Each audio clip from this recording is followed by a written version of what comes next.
టీడీపీలో మళ్లీ చేరికలు పెరిగే అవకాశం ఉంది. గత కొంతకాలంగా ఈ ప్రక్రియకు బ్రేక్ పడింది. కూటమి అధికారంలోకి వచ్చిన వెంటనే ఎక్కువగా టీడీపీలో చేరికలు పెరిగాయి. వైఎస్ఆర్ కాంగ్రెస్ పార్టీకి ఎక్కువ మంది గుడ్ బై చెప్పారు.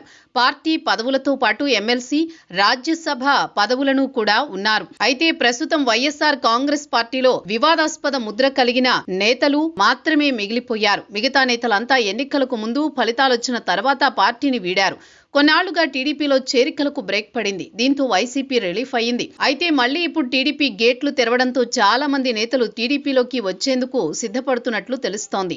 నెల్లూరు జిల్లా నుంచి మేకపాటి ఫ్యామిలీ తెలుగుదేశంలో చేరుతుందని ఓ టాక్ అప్పట్నుంచో ఉంది. గతంలో మేకపాటి రాజమోహన్ రెడ్డి సంచలన వ్యాఖ్యలు చేశారు. జగన్ చుట్టూ కోటరీ ఉందని, దాని నుంచి బయటపడకపోతే నష్టమని వ్యాఖ్యానించారు. జగన్ రెడ్డిని కొంతమంది తప్పుదోవ పట్టిస్తున్నారంటూ ఆరోపించారు. అప్పట్నుంచి మేకపాటి రాజమోహన్ రెడ్డి వైసీపీకి గుడ్ బై చెబుతారనే ప్రచారం నడిచింది. అటు తర్వాత జగన్ ని మేకపాటి కుటుంబ సభ్యులు కలిశారు. దీంతో అదంతా ఉత్త ప్రచారమని సంకేతాలిచ్చారు. అయితే గతం కంటే మేకపాటి కుటుంబంపై వైసీపీలో అంత క్రియాశీలకంగా లేదు.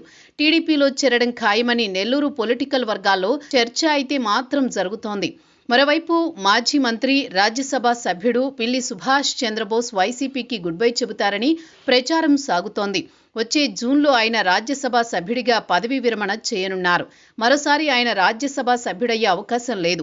ఇంకోవైపు రామచంద్రాపురంలో ఆయనకు సరైన గుర్తింపు లేదు. కుమారుడికి రాజకీయ భవిష్యత్ ఇవ్వాలని భావిస్తున్నారు కానీ నియోజకవర్గంలో మాత్రం అవకాశం ఇవ్వడం లేదు జగన్. ఈ తరుణంలో ఆయన వైసీపీ నాయకత్వంపై ఆగ్రహంగా ఉన్నట్టు ప్రచారం నడుస్తోంది. రాజ్యసభ పదవీకాలం అయిపోతోన్న తరుణంలో తన కుమారుడి కోసం ఆయన టీడీపీలో చేరుతారనే ప్రచారం సాగుతోంది.